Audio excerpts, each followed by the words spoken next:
you win the World Championship and then you lose the next game, you're the world champion. You've just got beat. What was that period of time like from your perspective? Horrible. I mean, even Eric said, you're getting boring, you are, Taylor. He was a big influence on me being a winner. And then I'm looking at him thinking, you're under pressure. Your last game of your professional career. I wish I'd have won it. If I'd have won it, I think I would have played in it the year after.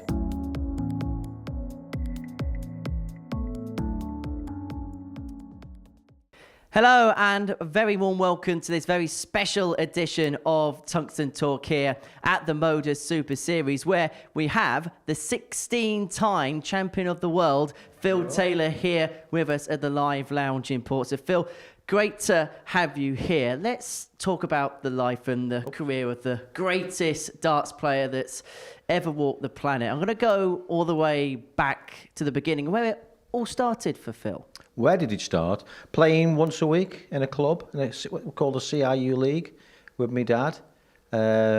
Really enjoyed it, really looked forward to it. I've always liked darts. I used to watch the darts on the TV, so it's something I've always enjoyed, and I was good at it, but I never took it serious.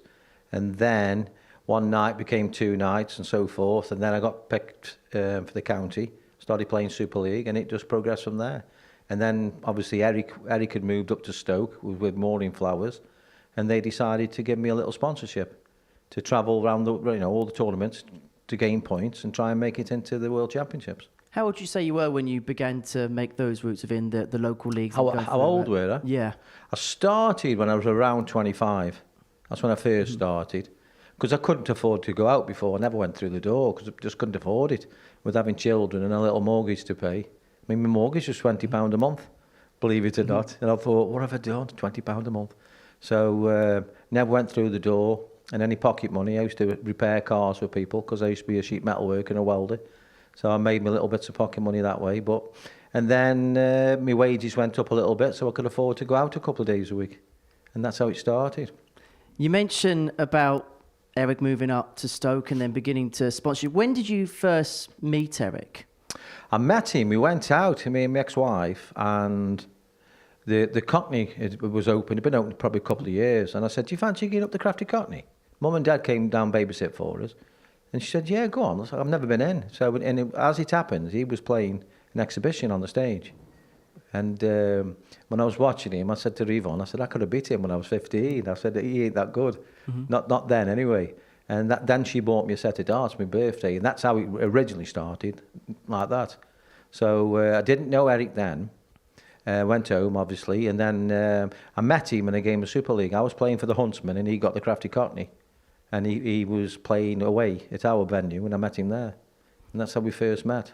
And then from that point onwards, he sponsored you. Then you begin to go out... Well, we both played county together. So every week, you put every player in the A side, put £1 in, like a little bit of a sweep. So the man with the highest average out of all 12 won the £12. Well, £12 to me was like 3 weeks' pocket money. So I wanted to win it all the time. So it was either me or Eric what won £12. It was great. And you had a trophy as well, because I've never won any trophies. And little plastic trophies. I was dead proud of them. Take them home, show me mum and everything. But yeah, that's how it first started. Definitely helped with the mortgage, that £12, didn't it? I know. That's like 2 weeks' mortgage paid, yeah. And then, as you mentioned, the sponsorship comes in. Then you're beginning playing on the circuit. Was it a case of just a few events here and then it really did grow into No, it? The first one was Canada. Wow. A place called Moncton. And I won it. Beat Bob Anderson in the final. I think it was 5-1 in the final. And that gave me enough points to qualify me for the World Championship. That was 88. And I qualified for the World Championships in 1990. I think I was the last one to qualify, 125 to 1. As it happens, Eric was in the other half, and we both met each other in the final, which was because we used to practice together. That was our dream. I'd love to play you in the final, Taylor, and smack you bum. You know what I mean? He was dead cocky, it was brilliant. But I got the measure of him because I was playing with him 3-4 days a week, so I knew his weaknesses. Let's talk about that first World Championship then at the Lakeside. Going into it, did you have a real belief that you could go on and win it? No, not really. I was just dead happy. I'd never seen Lakeside before, apart from county, and we didn't play in that room. But we never played. We didn't play county in the main room, so we played in a building across the road called the Kingfisher Suite, I think it was, and we used to play Surrey there, which were one of the best teams, and it was great. You know, you got all the household names then. But just to get to the venue, my mum and dad came down because they wanted seat, and I was more worried about the first round. I got Russell Stewart, who was a good seasoned player from Australia. So Eric said, get past him and you'll be all right then. And that was in my mind, just to get past him. I used to borrow videos because Eric and Maureen used to tape all the darts. I used to watch videos and study players and see if I could see any weaknesses in them and what we know, how they play and how they stand, how they walk, whatever they do. And that's how I started, really. And then I beat Russell Stewart and I just progressed straight through then. Then you play Eric in the final. What was that like, first of all, as an occasion? Well, all the stick he'd been giving me over the years, because he used to, because he owed him money, because the sponsorship was on condition, if I won, I paid him back up to the amount he sponsored me for. Let's say it was 10 grand or 8 grand, then, you know, he'd say to him, you owe me 6,500. And if I was sitting down, he'd give me a telling off. What are you doing sitting down talking to these? Go on that practice board over there. That was Eric. Even now, I know he's passed away now, but if he walked in the room, I'd think, where's my daughter? Better get up and practice.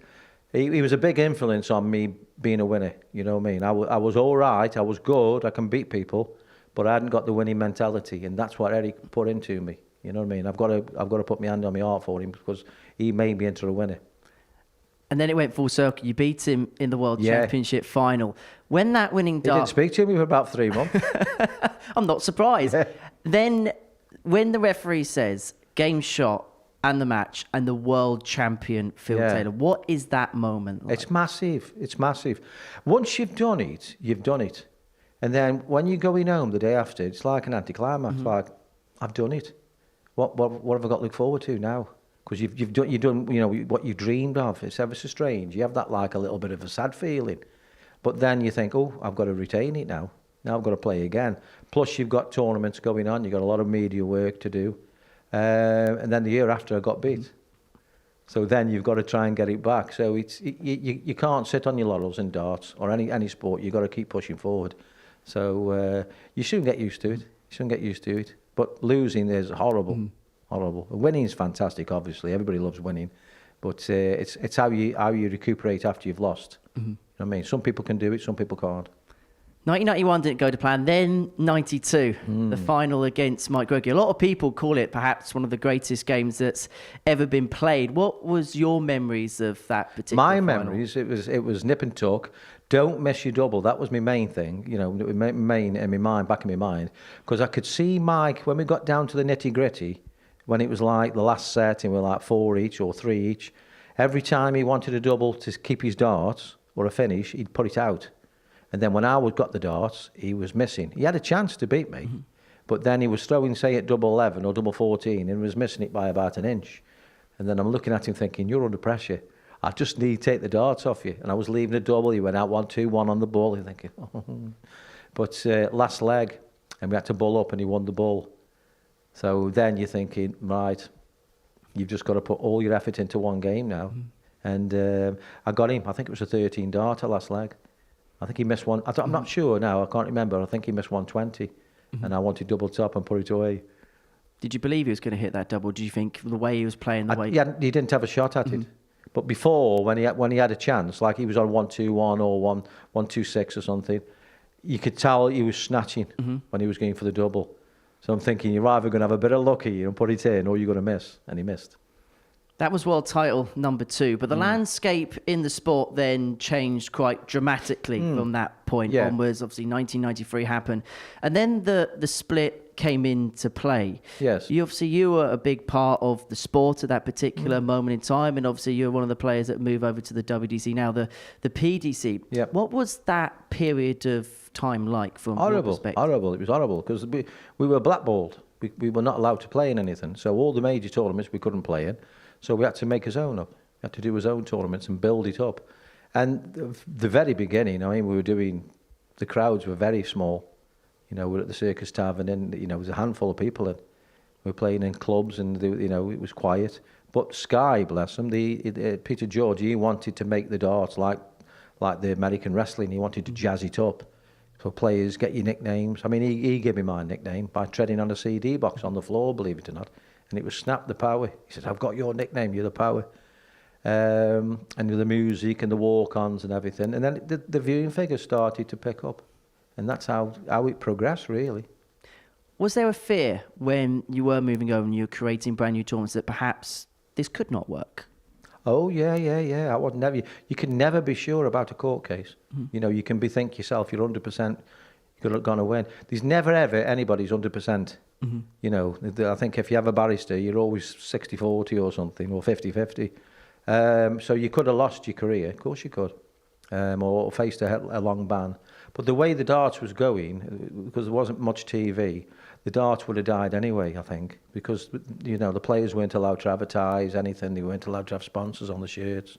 You could wear the BDO shirt and sponsor, you know, advertise them, but you couldn't advertise.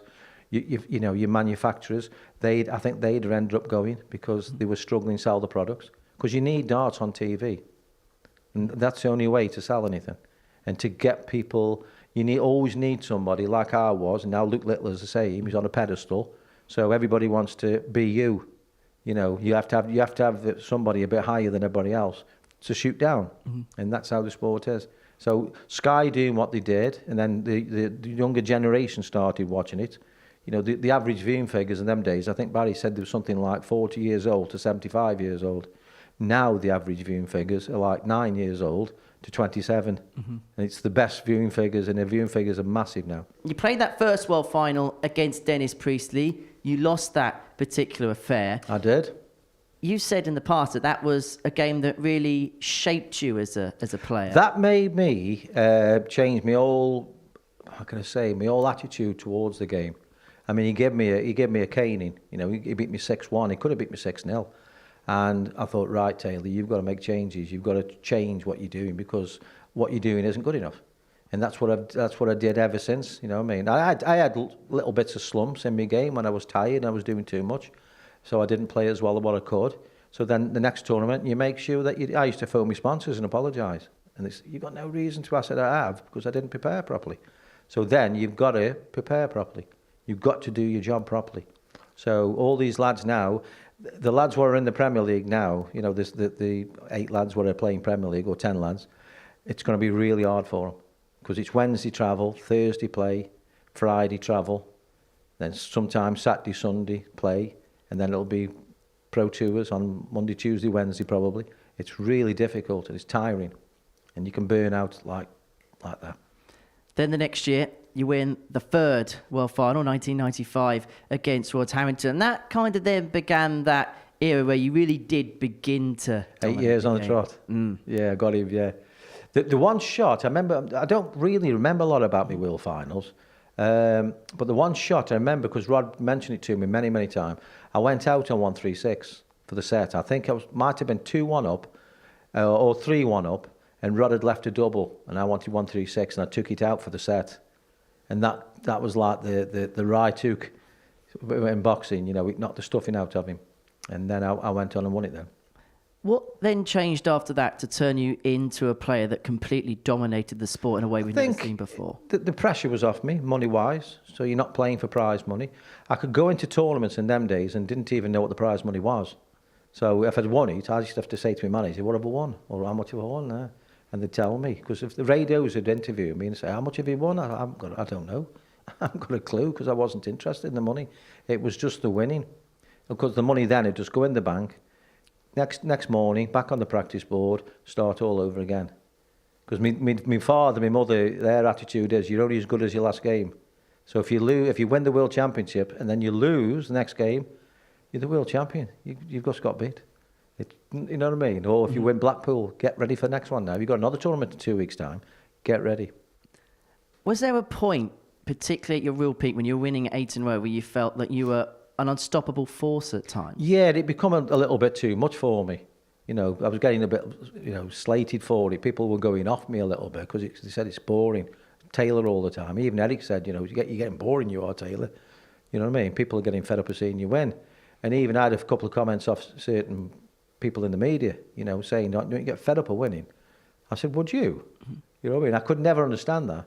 And I've had other sports people as well over the years, believe it or not, changing the subject a little bit, ask me, how do you keep motivated? And I'm like, how can you not keep motivated?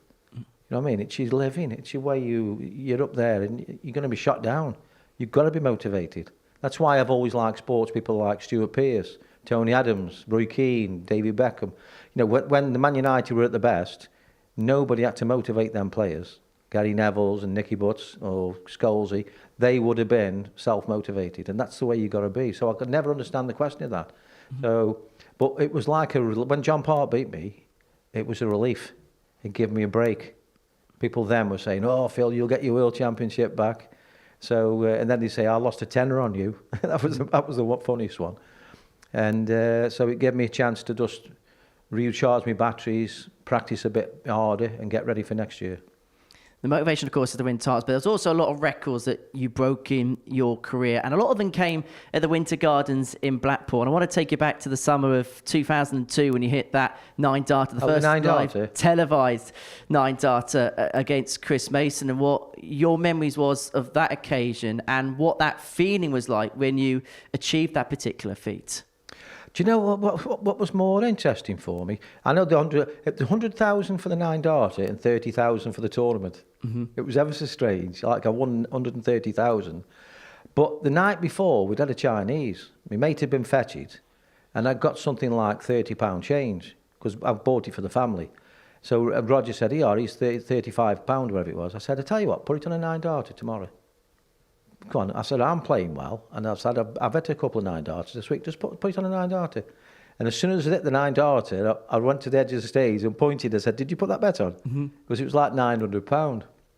And then I remember my daughter saying, Dad, you know I love you, don't you? Yes. We haven't had holiday, you know, for 2 years. I thought, all right, there you go. So that was gone. But yeah, and then I gave the dartboard and the darts to Stan. He was in a wheelchair. He's passed away now, bless him. And he was crying, and that was a lovely feeling, that was. You know, it made him so happy. And even Sky asked if they could borrow the dartboard off him and the darts for Soccer AM, and he said no, it's going nowhere. It was in his bedroom, he loved it. So that was lovely as well, yeah. And 9-darters was a regular occurrence in your career, particularly after that one. The odds were so big. It might have been 45 to 1, you know. It might not have been 30 odd to 1. And the amount of people come to you, say, oh, I'm glad you did that 9-darter. I had a tenner on it. You know, that was a lot of money then. You know, you could buy a car for that then. It was great. You know, your local town, you go up and have a drink now and again. Very rare I went out because I didn't get the time, but every time I went out then, everybody tell you how much they won. And then what about the 2 9-darters then in the Premier League final against James Wade? I actually forecasted that, you know.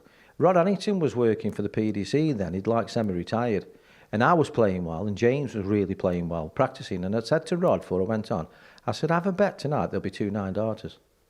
I said, I'll probably get one. I said, I think Wade will get one as well, because he was playing brilliant, James was. And it was at the 9-darters really what pushed my nose in front, because he was playing well. Anyway, he didn't have the bet on 2 9-darters. And anyway, it come off. You can tell in yourself, because you're nice and calm, you've done your hard work, you know you're going to play a good player. You know, it's like the Manchester United syndrome. You know you got a good game, so get on with it. So you got no nerves then. Let's talk about rivalries in your career, because you had so many at the beginning. It was Eric, then obviously towards the end you had Raymond, and then Michael came onto the scene just before retirement. How much did the rivalries and how much did having somebody that was getting close to you inspire you? For me, I was inspired by a few players really. In my first era, it was like Jockey Wilson, Eric Bristow, obviously, and John Lowe. Big Cliff, Delhi was about then. You know, they were all good players. It was great. Peter Everson was playing well. Rod Annington joined. Dennis Priestley. So there was a great era then. There was a lot of good players. And one of the nicest players I've ever played, in style-wise, was John Lowe. Mm-hmm. It was. Me and him have had some cracking games. We were on the stage at Blackpool once, and he was playing well, and I was playing well. I ended up beating him. And another one was Circus Tavern. And it was just lovely standing behind him and watching him. You'd think he's just placing him in, you know what I mean? He's not throwing him. He was that good. And I loved it. And I was playing well. And I didn't want it to finish. That was a great rivalry. Eric. But I didn't really play Eric that very often. Then Dennis Priestley. Obviously, that was a good rivalry. But he took the #1 spot off me. And I didn't know how to beat him. I couldn't work him out. How can I not stand behind him and let my mind keep wandering? Because when somebody's throwing slow, you start thinking about, what shall I have for my supper? Mm-hmm. What shall I do? Shall I go on holiday? I've got a couple of weeks off. And everything, your mind's wandering. And it was John Lowe. He says, you know the drinks table? I said, yeah, where your water is. He says, walk round it. So take an extra 3 or 4 seconds or 10 seconds to walk round it, then come back behind the hockey. And that's what I did. Mm-hmm. And then by the time I'd done that, it was my go. And I thought, got you. I've worked you out now. Well, John helped me, actually.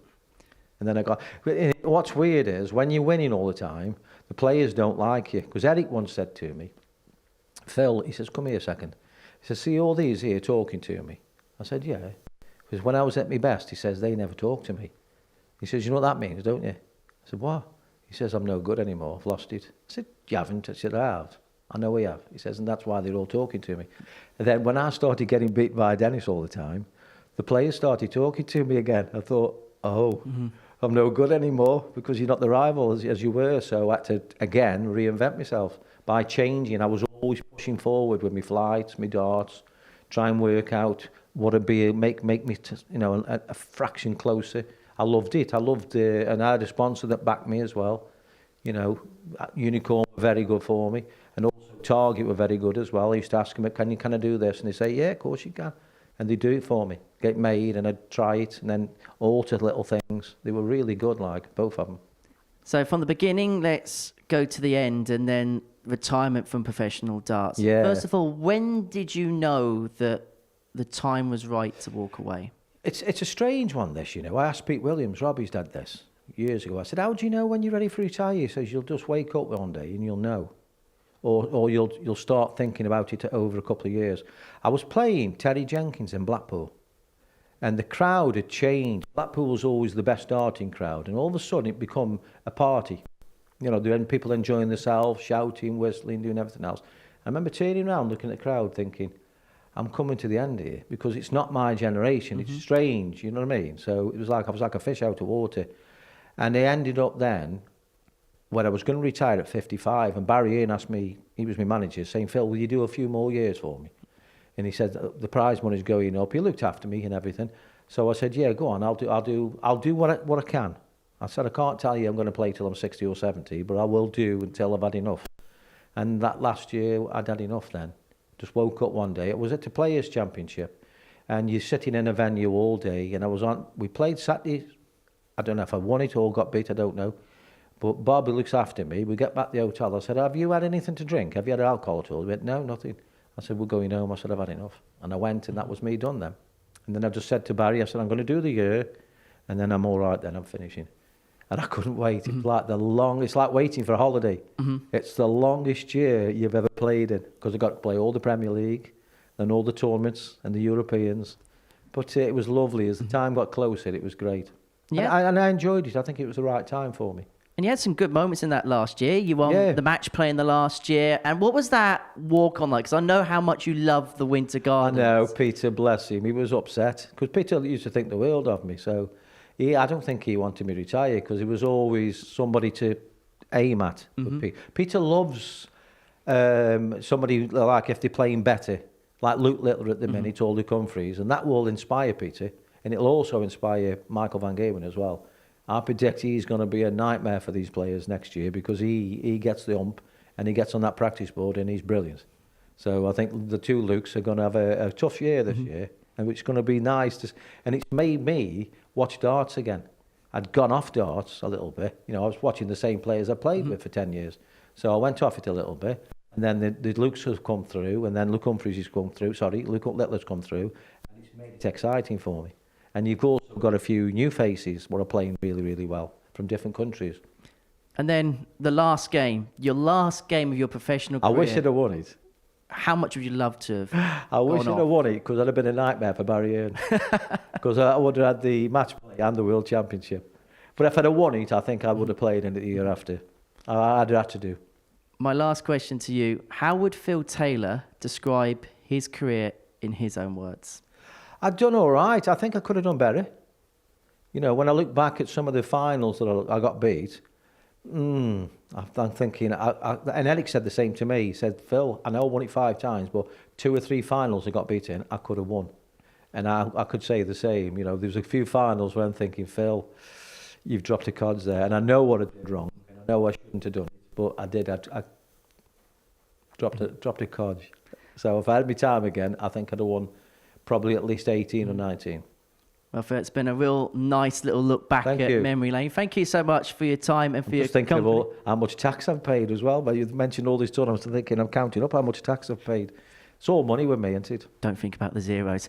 Well, thank you very much, Phil. Thank you for watching the latest edition of the Tungsten Talk here at the MODUS Super Series.